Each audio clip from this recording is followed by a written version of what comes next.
Welcome to our channel. నేను యజ్ఞమూర్తి. ఇప్పుడు మన ముందు ఒక బాలనటుడు ఉన్నారు. నాకు తెలిసి ఒక 4 ఏళ్ల క్రితం దారి అని చెప్పి ఒక చక్కని షార్ట్ ఫిల్మ్లో అతను చేశాడు. అది అనేక చిత్రోత్సవాల్లో ప్రదర్శితమైంది, అవార్డులు గెలుచుకుంది. అలాగే ఆ సినిమాలో ప్రధాన పాత్ర పోషించినటువంటి ఆ అబ్బాయికి కూడా అవార్డులు వచ్చాయి.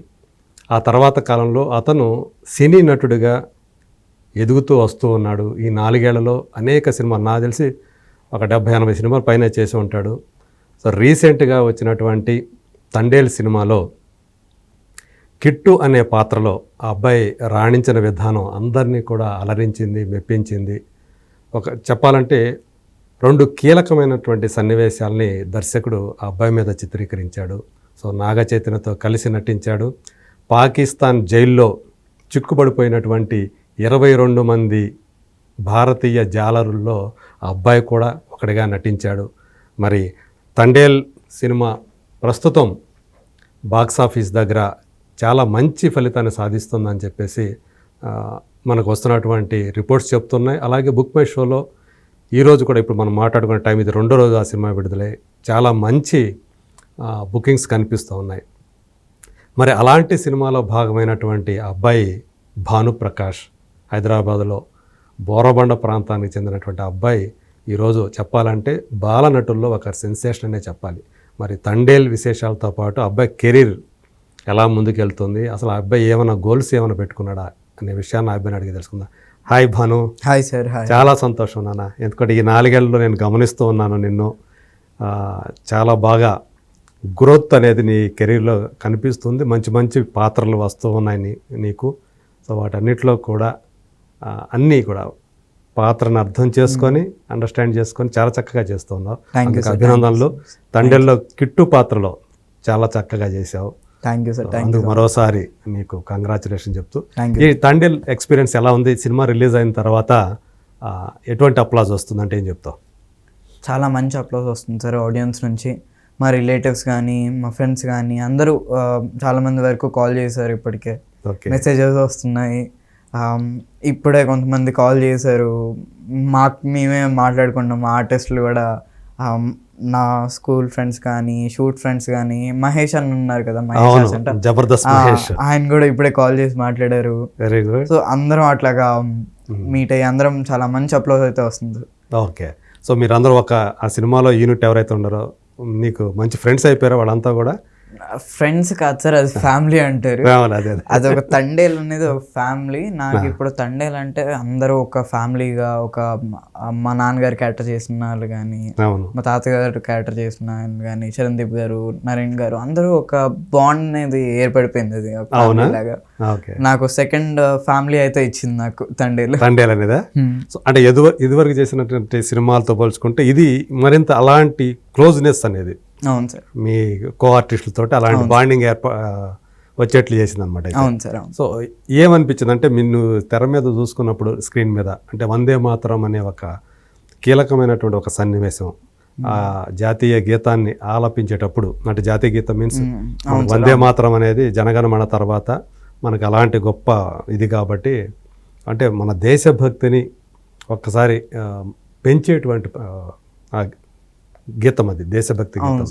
సో అలాంటి పాటని నువ్వు అక్కడ తెర మీద నువ్వు పాడుతూ ఉంటే అక్కడ పాకిస్తాన్కి సంబంధించినట్టు చేసేటువంటి కొంచెం అసభ్యకరమైనటువంటి చర్యలు, అది అలాంటి ఒక సీన్ నీకు పడింది. ఆ తర్వాత మళ్ళీ దాని తర్వాత కంటిన్యూషన్ ఇంకొక సీన్ కూడా పడింది. అందరూ కూడా నువ్వేమైపోయావు అని చెప్పేసి ఆందోళన చెంది నీకోసం వెతుకుతూ ఉంటారు, నాగ చైతన్య సహా. ఇలాంటి కీలకమైనటువంటి ఒక పాత్రని తెర మీద చూసుకున్నప్పుడు ఎలా అనిపించింది? చాలా అంటే చాలా హ్యాపీగా, ఎంతో డైరెక్టర్ గారికి కానీ నాకు ఆ పాత్ర రావడానికి కారణం ఇద్దరు సార్. ఓకే.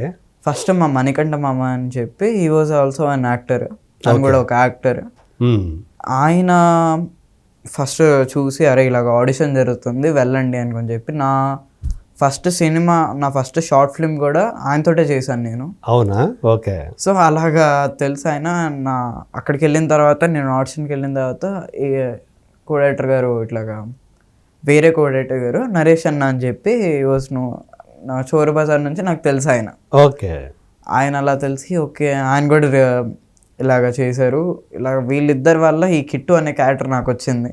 అవునా? అండ్ ఆ కిట్టు అనే క్యారెక్టర్ని నన్ను నమ్మి డైరెక్టర్ గారు ఇచ్చినందుకు I'm very happy sir. Okay, చాలా చాలా హ్యాపీగా ఉంది. నువ్వు చేసిన సీన్లన్నీ కూడా సినిమాలో కనిపించినా ఏమైనా ఎడిటింగ్లో పోయాయా? కొన్ని కొన్ని లేవు సార్. అవునా? ఓకే. షూటింగ్ ఎక్కడ జరిగింది ఇదంతా? పాకిస్తాన్ ఎక్కడ సృష్టించారు? పాకిస్తాన్ జైల్ని బిహెచ్ఎల్లో సృష్టించారు. అవునా? చాలా చూడటానికి మేము నిజంగానే పాకిస్తాన్లో కరాచీ జైల్లో ఉన్నామా లేకపోతే బిహెచ్ఎల్లో ఉన్నామా అని అనిపించేది ఎప్పుడు వెళ్ళినా కానీ. ఓకే, అంత బాగా చిత్రీకరించారు.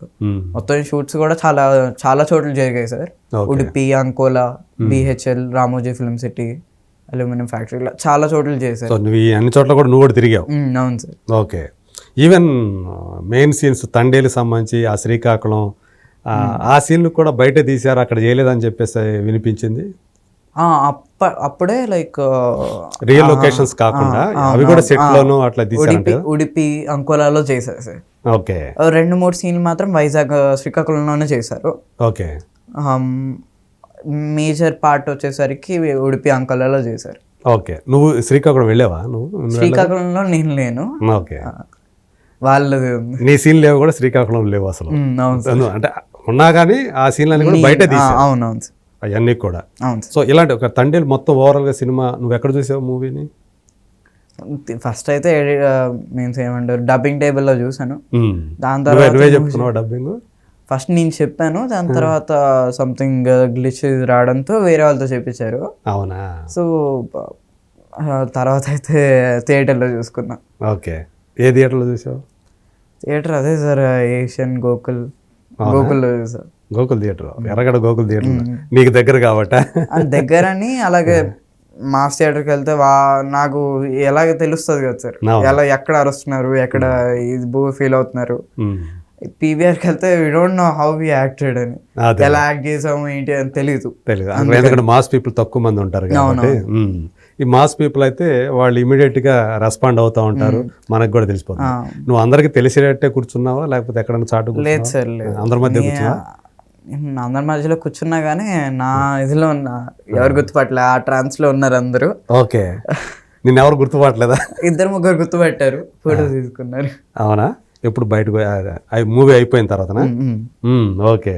సో మొత్తానికి కిట్టు అనే ఒక పాత్ర అయితే నీకు మంచి సంతోషాన్ని ఇచ్చింది, అంతే కదా? ఓకే. సో నాగ చైతన్య, సాయి పల్లవి వీళ్ళతో, సాయి పల్లవితో ఉందా మీకు కాంబినేషన్? లేదు కదా, చాలా తక్కువ ఉంటుంది. విలేజ్ లో కనిపించేది తక్కువే కాబట్టి.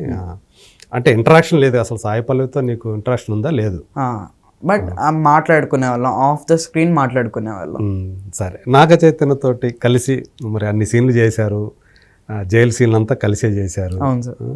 ఎలా అనిపించింది? నాగ చైతన్యకి ఈరోజు ఆయన కెరీర్లో ఒక బిగ్గెస్ట్ ఓపెనింగ్ వచ్చాయని చెప్పి చెప్తున్నారు. అతనితో కలిసి పనిచేసేటప్పుడు సో అతని క్యారెక్టర్ అంటే రియల్ క్యారెక్టర్ ఎలా అనిపించింది నీకు? ఏదైనా దెబ్బ తగిలిందా ఏంటి, ఓకే కదా, నీకు ఏం కాలేదు కదా అని అడిగేవారు. ఓకే. ఏ టైంలో నీకు దెబ్బ తగిలింది అనేది? లైక్ చాలా 2-3 సీన్స్ ఉంటాయి కదా, ఓషన్ లో ఉండే ఒక సీన్, అవును, రెస్క్యూయింగ్ సీన్. నువ్వు పడిపోతావు కింద, సముద్రంలో పడిపోతావు, వచ్చి ఇలా రెస్క్యూ చేస్తారు. అవును, ఆయన వచ్చి అట్లా ఇంకో దాని నుంచి బోట్ నుంచి వచ్చి రెస్క్యూ చేస్తారు. అది అలా అదంతా బ్లూ మ్యాట్ లో చేసిందే కదా అదంతా? అవును సార్. ఓకే. అలా ఆ సీన్లోని వేరే ఒక ఆ ఫ్లాగ్ పెట్టిన తర్వాత ఇలా పట్టుకోగానే విలన్ బెరీలో వచ్చి కొట్టేదాన్ని కానీ ఇలా. ఆ షాట్ లో మేము నిజంగానే ఇద్దరం పడిపోయాము. ఒక టేక్ లో ఇద్దరం సమ్మనుకొని తిరిగేటప్పటికి పడిపోయాం ఒకసారి. ఓకే. బట్ అది మ్యాచ్ కట్ కాబట్టి అలా చూపిలేదు. బట్ అలా నాకు ఓకే, నీకు ఓకే కదా, ఓకే కదా, ఆయన దెబ్బ తగిలినా కానీ ఓకే కదా ఏంటి ఏమన్నా అడిగేవారు. ఓకే. అలాగా ఆయనకి దెబ్బలు తగిలి అప్పుడు చిన్న మీన్స్ ఇలా ఆయన నన్ను పట్టుకొని ఇలా ఉండేసరికి ఇక్కడ కింద పడేసరికి అలా కింద ఇలా ఇక్కడ రబ్ అయిందా? సో ఆయన షర్ట్ వేసుకోవడం వల్ల దానికి లోపలికి అంత అవ్వలేదు, బట్ కింద అయితే పడ్డాం అలాగా. ఓకే. ఆ టైంలో కొంచెం కేరింగ్ ఏమైనా ఏం తగలేదు కదా? కొంచెం ఏమైనా మాట్లాడే అవకాశం దొరికిందా ఆఫ్ స్క్రీన్ కూడా? మాట్లాడేవారు సార్. అంటే ఆయన ఇంట్రోవర్ట్ కాబట్టి అంత ఎక్కువగా ఏం మాట్లాడేవారు కాదు. మంచిగా ఏంటి ఏం క్లాస్ చదువుతున్నావు, ఏంటి ఏ స్కూల్, ఇలా నార్మల్గా క్యాజువల్ టాక్ అయితే మాట్లాడేవారు. ఓకే. అంటే మంచిగా అనిపించింది ఆయనతో మాట్లాడటం, ఆయన బిహేవియర్ అదంతా కూడా? ఆయన ఫుల్ చాలా డెడికేషన్ సార్ ఆయన. అదే. సో అంటే నువ్వు ఇంట్రావర్ట్ అన్నావు, నిజంగానే అంత మౌనంగా ఉంటారా ఎక్కువ? Yes sir. బాగా అలవాటు అయితే బాగా మాట్లాడతారు సార్. అది కూడా బాగా అలవాటు అయితేనే మాట్లాడతారు. అలాగా ఉంటే కొంచెం ఆయన చాలా ఇంట్రోవర్ట్ లాగా చాలా తక్కువగా మాట్లాడతారు. నీతో ఎవరితోనే అట్లాగే ఉండేవాళ్ళ? ఓకే.